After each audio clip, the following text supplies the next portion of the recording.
मेरे प्यारे देशवासियों, नमस्कार। कोरोना के खिलाफ देश आज फिर एक बहुत बड़ी लड़ाई लड़ रहा है।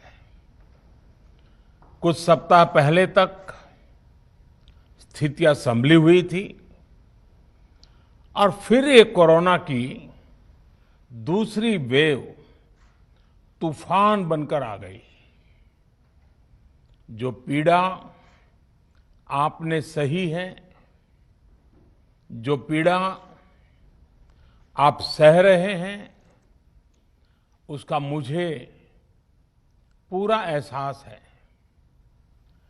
जिन लोगों ने बीते दिनों में अपनों को खोया है, मैं सभी देशवासियों की तरफ से उनके प्रति संवेदनाएं व्यक्त करता हूं।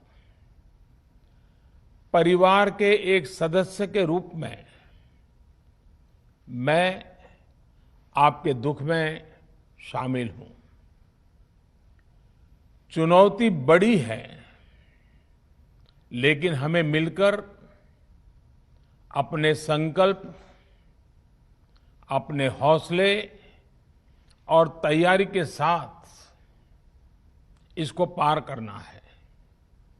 साथियों, अपनी बात को विस्तार देने से पहले मैं देश के सभी डॉक्टरों, मेडिकल स्टाफ, पैरामेडिकल स्टाफ, हमारे सभी सफाई कर्मचारी भाई बहन, हमारे एम्बुलेंस के ड्राइवर्स, हमारे सुरक्षा बल, पुलिसकर्मी, सभी की सराहना करूंगा।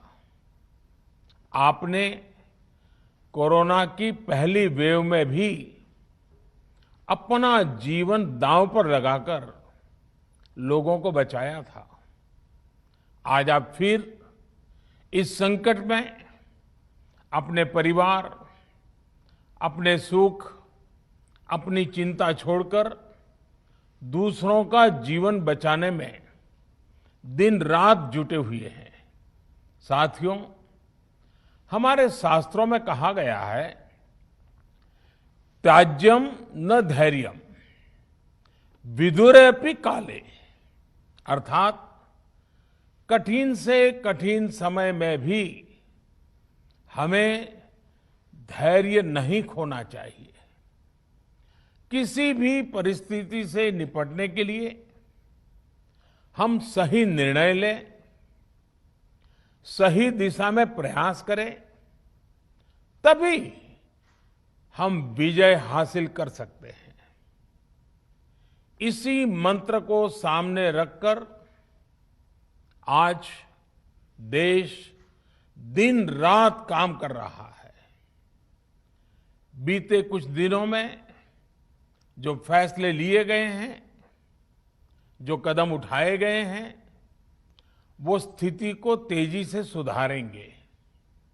इस बार कोरोना संकट में देश के अनेक हिस्से में ऑक्सीजन की डिमांड बहुत ज्यादा बढ़ी है।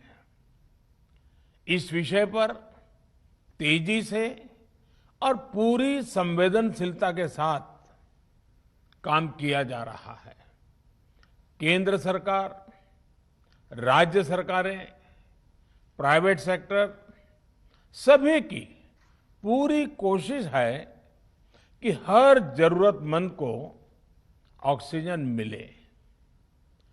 ऑक्सीजन प्रोडक्शन और सप्लाई को बढ़ाने के लिए भी कई स्तरों पर उपाय किए जा रहे हैं। राज्यों में नए ऑक्सीजन प्लांट्स हो, 1 लाख नए सिलेंडर पहुंचाने हो, औद्योगिक इकाइयों में इस्तेमाल हो रही ऑक्सीजन का मेडिकल इस्तेमाल हो, ऑक्सीजन रेल हो, हर प्रयास किया जा रहा है।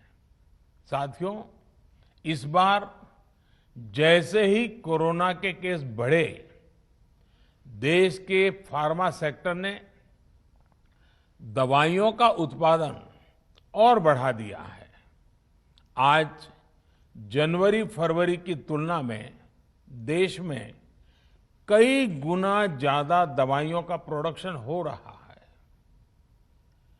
इसे अभी और तेज किया जा रहा है।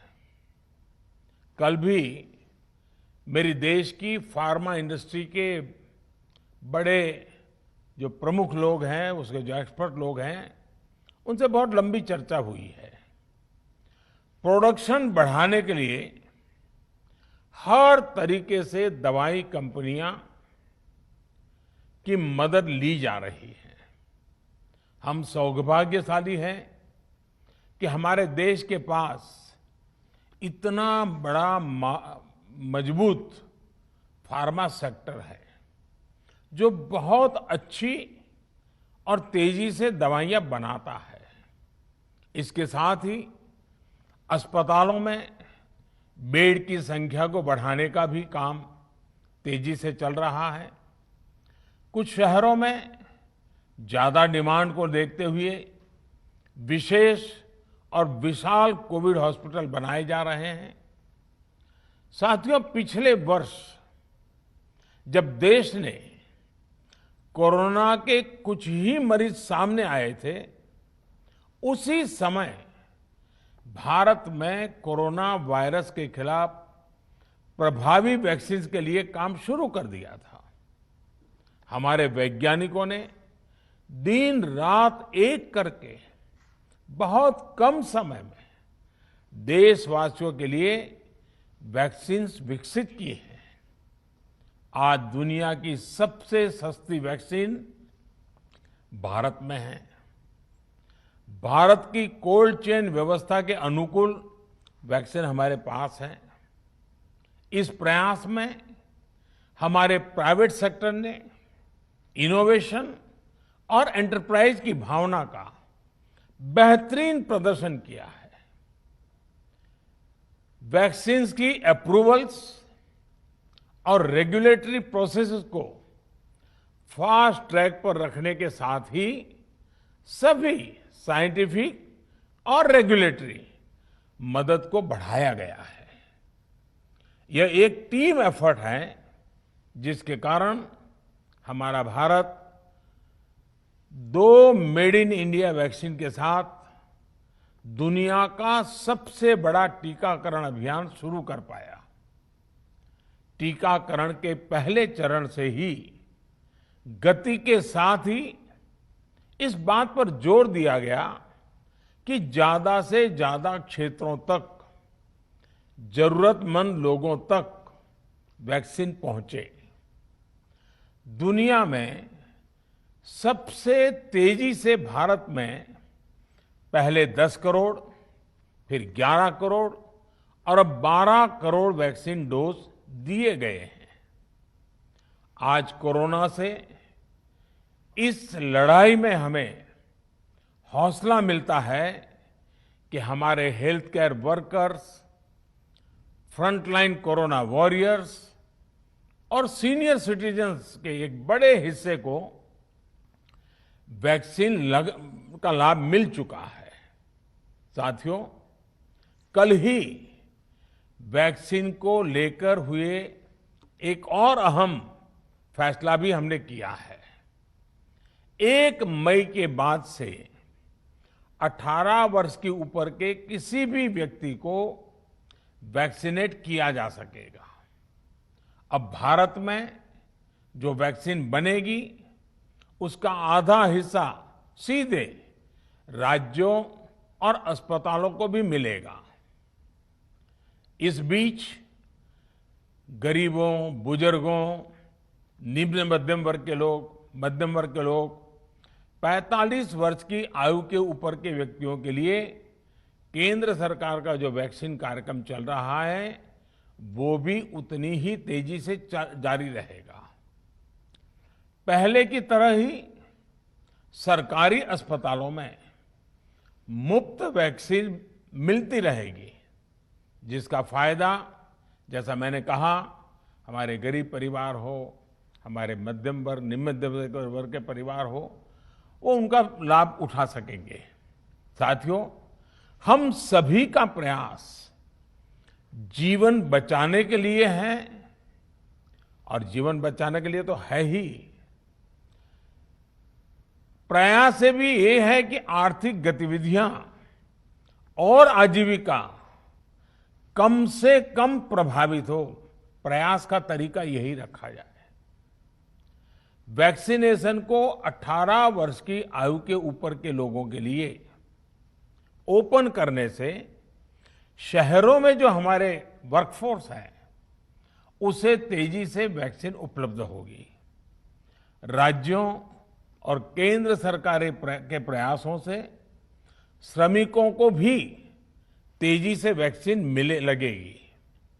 मेरा राज्य प्रशासन से आग्रह है कि वो श्रमिकों का भरोसा जगाए रखे।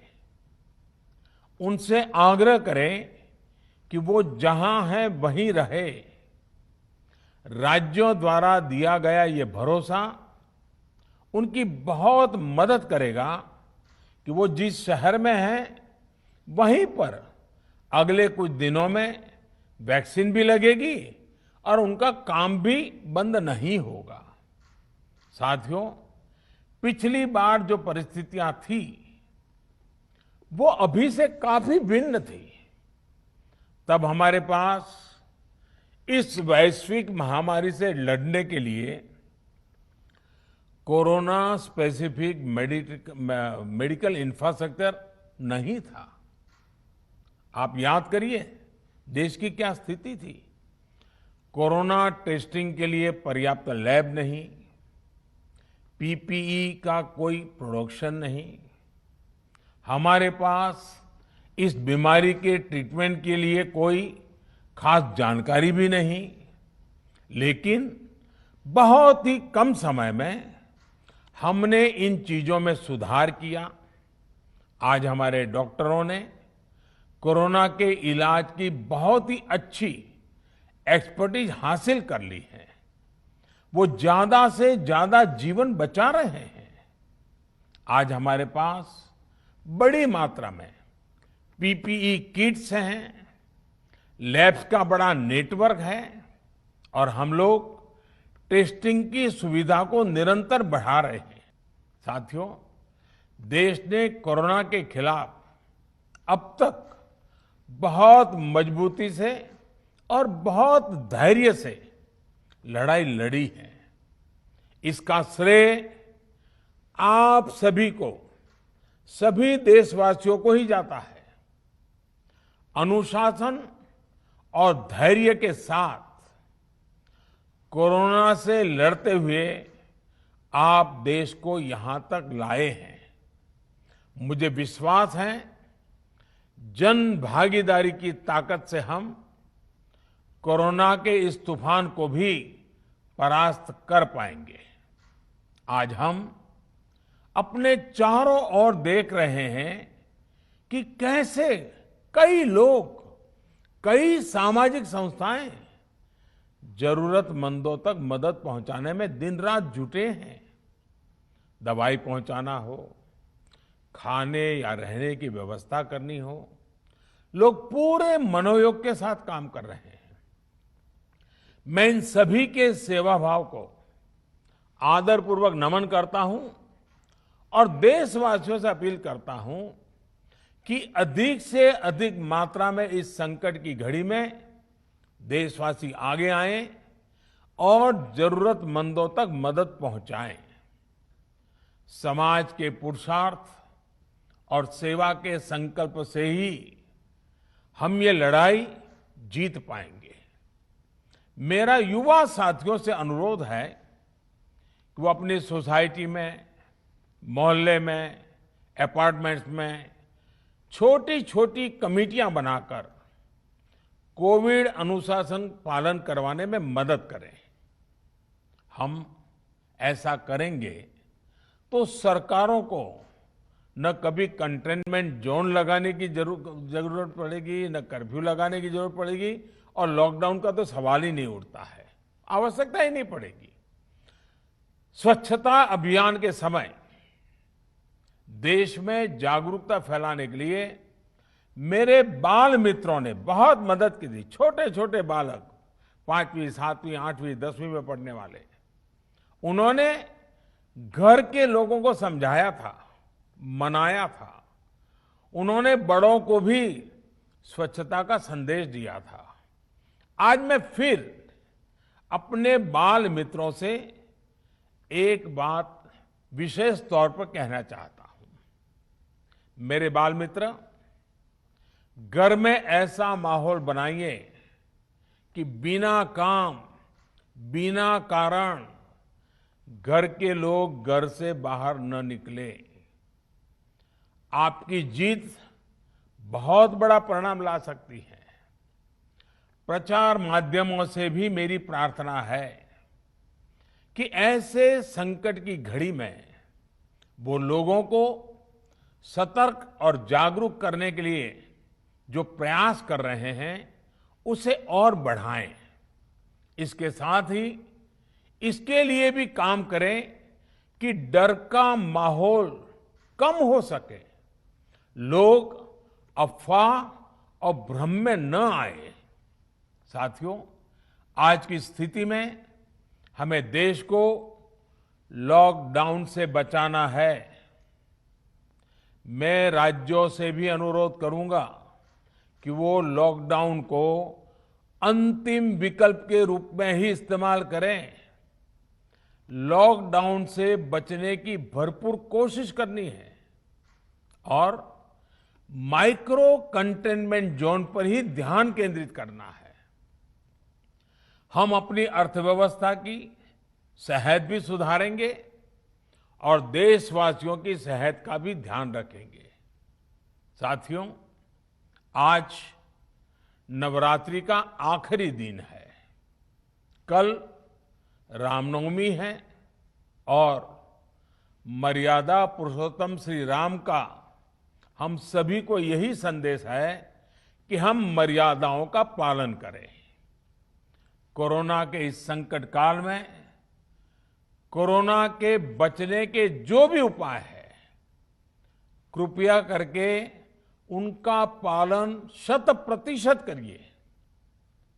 दवाई भी, कड़ाई भी, इस मंत्र को कभी भी भूलना नहीं है। ये मंत्र जरूरी है, वैक्सीन के बाद भी जरूरी है। रमजान के पवित्र महीने का भी आज 7वां दिन है। रमजान हमें धैर्य, आत्मसंयम और अनुशासन की सीख देता है। कोरोना के खिलाफ जंग जीतने के लिए अनुशासन भी, उसकी भी उतनी ही जरूरत है। जब जरूरी हो तभी बाहर निकले। कोविड अनुशासन का पूरा पालन करें। मेरा आप सभी से यही आग्रह है। मैं आपको फिर ये भरोसा देता हूं, आपके इस साहस, धैर्य और अनुशासन के साथ जुड़कर आज जो परिस्थितियां हैं उन्हें बदलने में देश कोई कसर नहीं छोड़ेगा। आप सभी स्वस्थ रहें, आपका परिवार स्वस्थ रहें, इसी कामना के साथ मैं अपनी बात समाप्त करता हूं। आपका बहुत बहुत धन्यवाद।